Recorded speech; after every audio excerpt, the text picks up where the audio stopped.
Am I the a-hole for refusing to give my boyfriend access to my bank account, even though he says no secrets? No secrets is how adults do it. That's just wait, just listen. I'm 27 female and my boyfriend is 30 male. Together a little over 2 years. We live together and split bills pretty evenly, no shared accounts.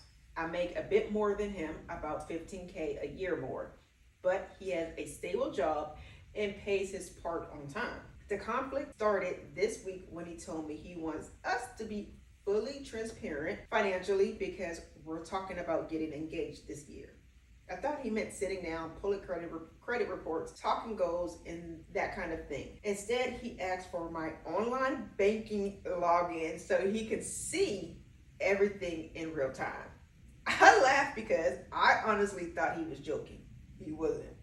He said couples who plan a future shouldn't have private money, and that if I'm refusing, it means I'm hiding something. I told him I'm not hiding anything. I just don't want another person able to move money around or look at every grocery purchase I make at 11 p.m. He said he wouldn't touch anything. He just wants visibility. I offered a compromise. We can make a shared spreadsheet. I can show him statements once a month. We can open a joint account just for rent and bills, and we can both put in our share. He got irritated and said that's not the same, and that my compromises are basically me keeping a wall up. Then he dropped a line that made my stomach flip. If you trust me enough to sleep next to me, you should trust me with a password. This dude crazy. I said, that's not how trust works. And I pointed out, I also don't have his passwords either. He said I can have them anytime. He acted like that proves he's the only reasonable adult in the room.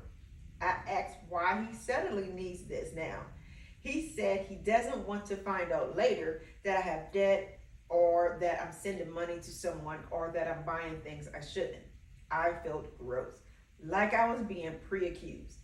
I told him I have no debt besides my student loans, my credit is fine, and I've never hidden purchases. He said he believes me, but he wants receipts. I swear those exact words came out of his mouth. I told him no, and that if he keeps pushing, I'm going to start wondering what he is trying to keep track of, because demanding my login isn't normal. He got quiet and then went cold, like polite angry. He said I'm making a simple thing into a big deal and that I'm acting like he's some kind of thief. Since then, he's been sulking and making these little comments like, must be nice to have a private life.